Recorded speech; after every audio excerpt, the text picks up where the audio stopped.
पदम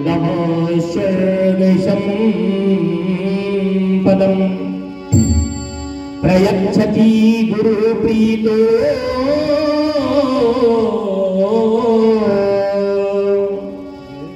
वैकुंठम योगी दुर्लभम।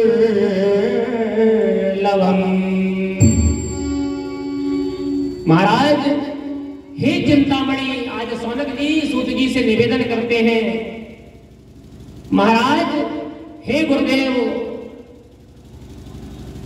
चिंता जो मणि है और कल्प जो वृक्ष है और जो स्वर्ग का अमृत है, ये तीन चीजें, चिंतामणि, कल्प वृक्ष और स्वर्ग का जो अमृत, उसमें भी वो ताकत नहीं है जो कथा से हमें आप प्राप्त करा सकते हो।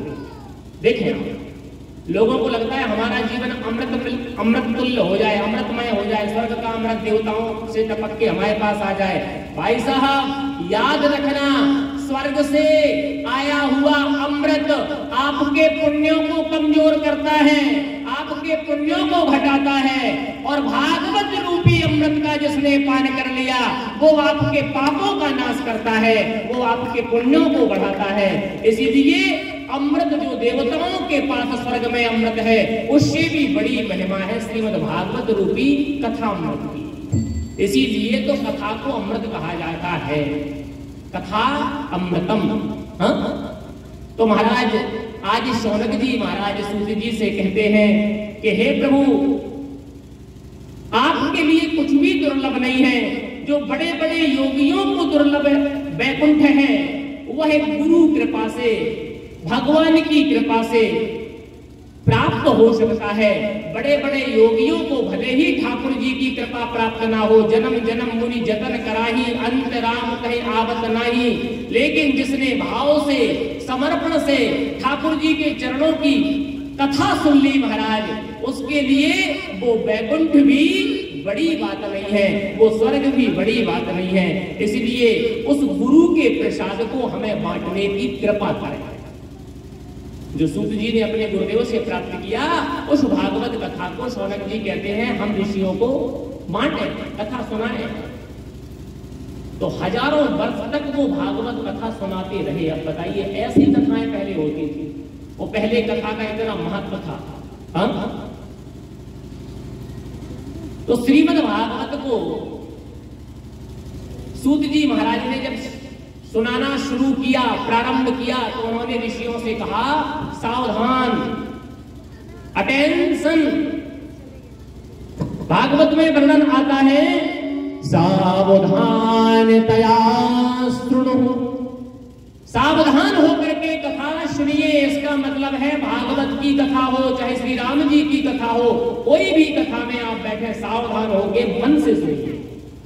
कथा सुनने का तरीका है सावधान की मुद्रा में आसन लगा करके कथा पर ध्यान देना है। तो सूत जी महाराज ने सारे ऋषियों को कहा, कथा सुनाऊं? बोले सुनाइए महाराज। बोले सावधान होकर के सुनो। कथा को लापरवाही से नहीं सुनना चाहिए, कथा को सदैव सावधान होकर के सुनना चाहिए। क्यों? जब हम कोई फल प्राप्त करना चाहते हैं तो हमारा अटेंशन उसी पे होता है। जब हम कोई विशेष फल प्राप्त करना चाहते हैं, विशेष कोई हमारा कार्य लक्ष्य हमें प्राप्त होने वाला हो, तो हम सारे काम छोड़ करके उसी पर हमारा अटेंशन, उसी पर हमारा फोकस रहता है। तो आज सूत जी कहते हैं कि जो ये भागवत रूपी फल मैं दे रहा हूं, ये देवताओं को भी दुर्लभ है, ये स्वर्ग के उस अमृत फल से भी, उसके अमृत के रस से भी ज्यादा लाभदायक है। इसलिए इसको सावधान होकर के ग्रहण करना। कहीं छलक गया तो दूसरा इसका लाभ ले जाएगा। कहीं अगर छलक गया तो दूसरा इसका लाभ ले जाएगा। दूसरी बात, व्यवहारिक धरातल पे मैं कहूं, आपकी जेब में 50,000 रुपए की गड्डी है, उदाहरण के लिए आपकी किसी जेब में 50,000 रुपए पड़े हैं, तो आप कितनी सावधानी से उनको संभाल के ले जाएंगे? बताइए, ले जाएंगे कि नहीं? ऐसा तो नहीं कि किसी सीट पे बैठ गए, गली में बैठ गए, किसी के घर में जाके बैठ गए, बार बार आपका ध्यान उन जेब पर जाएगा कि इसमें 50,000 रुपया डले हैं, सावधान रहना है। डले हैं कि नहीं? ऐसे ही जब आप एक चंद रुपयों की इतनी सावधानी पूर्वक रक्षा करते हैं, तो ये तो भगवान की कथा है महाराज। इसको रुपयों से, इसको धन दौलत से नहीं तोल सकते, ये तो अनमोल है, ये अमूल्य है। इसीलिए सूत जी ने सबसे पहले कथा सुनाने से पहले सावधान कर दिया। अब जैसे ही स्वर्ग में देवताओं ने देखा, स्वर्ग में देवताओं ने देखा मृत्यु लोक में भागवत हो रही है, धरती पे भागवत हो रही है, वही कथा सुखदेव जी ने परीक्षित जी को सुनाई और वही कथा सूत जी सौनकादि ऋषियों को सुना रहे हैं। जैसे ही स्वर्ग में इंद्रादि देवताओं ने देखा कि मृत्यु लोक में भागवत का अमृत बट रहा है, तो आपको पता होना चाहिए इंद्र वो स्वर्ग का अमृत लेकर के उन 88,000 ऋषियों के पास निवेदन कर रहा है। क्या निवेदन कर रहा है? वो महाराज, अगर आपको अमृत की ही जरूरत है, अमरता की ही जरूरत है, अमृत पानी की ही जरूरत है, तो ये देवों का अमृत है, ये स्वर्ग का अमृत है, इससे आपका जीवन अमर हो जाएगा।